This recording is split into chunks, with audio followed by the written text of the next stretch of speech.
지금 코픽스가 다시 4%를 찍었답니다. 코픽스가 뭡니까? 대출을 내주는데 기준점이 되는 수치입니다.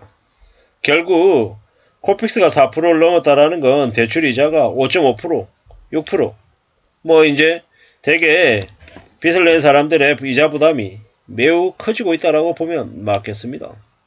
씁쓸한 얘기죠. 씁쓸한 얘기. 2030 연끌족들이 잠 못 이룬다라고 얘기하는데 감히 말씀드리건대 지금의 대출금리보다 2024년 5월 1일 이후 2024년 하반기부터 이자는 더 부담해야 될 거다. 최소 지금보다 1.5에서 2% 이상 더 부담해야 될 거다라고 보면 맞겠습니다. 지금 5% 부담한다라고 하면 내년 하반기 이후에 내년 하반기부터 7%, 7.5%, 8% 이렇게 부담을 해야 된다라고 생각하는 게 맞겠습니다. 상상을 초월하는 이제 엄청난 충격들이 벌어질 겁니다. 아마도 2024년에는 금융권들, 은행들의 아마 수익도 좋지 못할 겁니다. 왜겠습니까? 연체가 심해지니까, 부실이 늘어나니까 아마 수익이 안 좋아질 거다라고 생각합니다. 좀 어려워질 것 같습니다. 반대로 얘기하면 빚을 낸 부채자들이 아마 많이 힘들어질 것 같습니다. 속수무책으로 무너지지 않을까라고 생각합니다. 저희 바짝 차리고 두고 봐야죠. 살펴봐야 될 것 같습니다. 사는 게 더 빡빡한데, 더 힘든데, 더 충격적인, 더 우려스러운 일들을 아마 겪게 될 것 같습니다. 두고 봐야죠. 챙겨봐야죠. 사는 게 얼마나 어려운데, 사는 게 쉽지 않은데, 너무 수월하게, 쉽게 생각한 이들이 많습니다. 그들이 이제, 대거 이제 저 큰 충격들을 겪게 될 것 같습니다. 대가를 지불해야죠. 엄청난 대가를 말입니다. 사는 게 쉽다라고 생각했던, 만만하게 생각했던 그들이 아마 대거 뒤집어 쓰게 될 것 같습니다. 두고 봐야죠. 생각해야죠. 잘 따져봐야 됩니다. 사는 게 얼마나 어려운데, 얼마나 힘든데, 쉽고 만만하게 생각했던 그들이 아마 대가를 치르게 되어 있는 겁니다. 코픽스가 다시 4%를 찍었답니다. 참 놀라운 일이죠. 코픽스가 3달 연속 상승했다고 하는데, 이제 변동금리 차주들의 이자 부담이 내일부터 더 커진답니다. 씁쓸한 얘기죠. 뭐 이래저래 더 이제 충격적인 일들인 겁니다. 주택담보대출 상단이 국민은행은 6.12에서 6.15가 되고 전세대출금리도 5.86에서 5.89로 올라간답니다. 우리은행도 주택담보대출 최고금리가 6.2에서 6.23으로 상승한답니다. 뭐 봐야죠. 앞으로 어떻게 될지. 무리하게 빚을 내서 집 산 2030들이 이제 미친다라고 하는데 두고 봐야 될 겁니다. 금리 인하 분위기인데 이게 뭔가 싶은 거죠. 뭐 좀 지금은 좀 많이 혼란스러운 것 같습니다. 뉴스에서는 코픽스 4% 찍었다. 금리 오른다고 얘기하고 시중의 분위기는 금리 내려간다고 얘기하는데 이게 뭔가 싶은 겁니다. 이제 앞으로 시중금리 인상을 윤석열 정부가 통제 못합니다. 앞으로 정신 바짝 차리고 살아야 됩니다. 부채 없이 전세로 사는 사람들은 올해 가장 자산을 많이 늘렸다. 그리고 부채를 가지고 자기 집에 사는 사람들은 자산이 4천만 이상 줄었다고 얘기한답니다. 빚을 크게 내서 부동산을 구매한 연끌족들이 역풍을 맞았답니다. 이게 뭔가 싶은 거죠. 연끌족들은 이래저래 앞으로 많은 어려움을 겪게 될 것 같습니다. 연끌에서 자기 집을 마련해서 실거주하는 사람들은 이자가 많이 올라도 감당할 수 있는 범위여서 그래도 좀 견딜 수가 있답니다. 근데 연끌해가지고 세채, 다채, 일곱채 이렇게 산 사람들이 아마 지금 큰 어려움을 겪는다고 합니다. 결국 무슨 얘기입니까?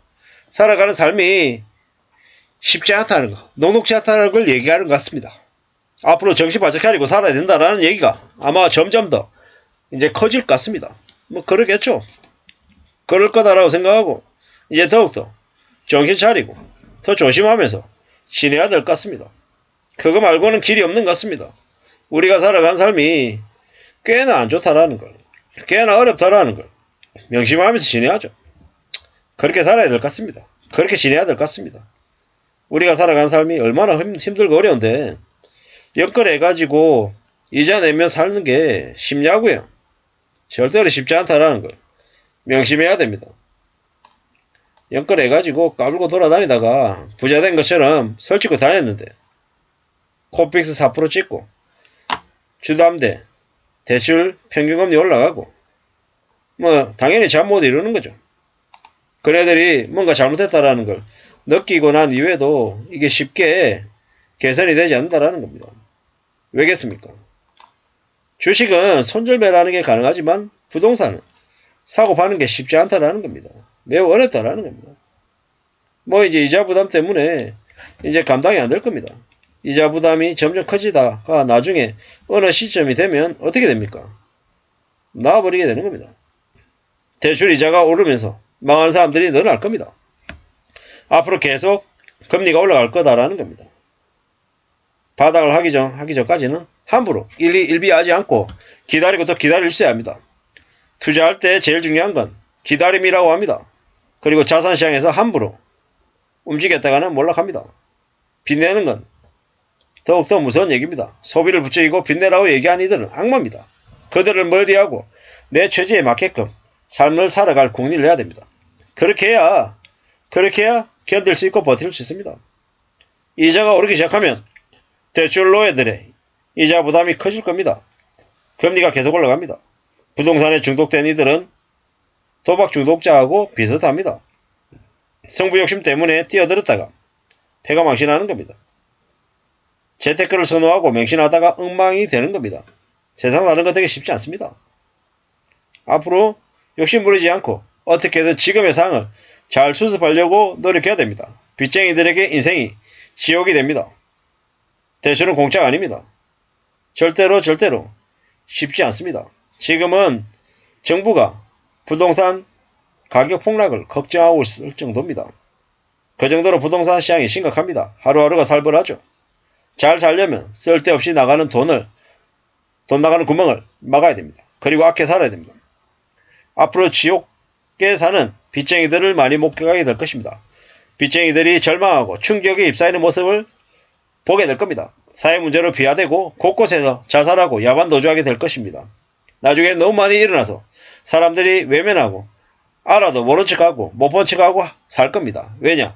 그렇게 해야 삶을 견딜 수 있기 때문입니다. 나라 전체가 뒤집어질 겁니다. 엄청난 충격이요. 우리는 이미 일본이라고 하는 나라가 그런 엄청난 충격 속에 쇼크 속에 수많은 사람들이 극단적인 선택을 했음을 잘 알고 있습니다. 한국은 다르다라고 얘기하지만 이미 한국이 일본보다 더 심각한 상황으로 가고 있음을 우리는 느끼고 있습니다. 코픽스가 4%를 찍었다. 연끌족들이 잠 못 이룬다. 빚낸 사람들이 지금 불안에 떨고 있다는 걸 잊지 말아야 될 것 같습니다. 이상입니다.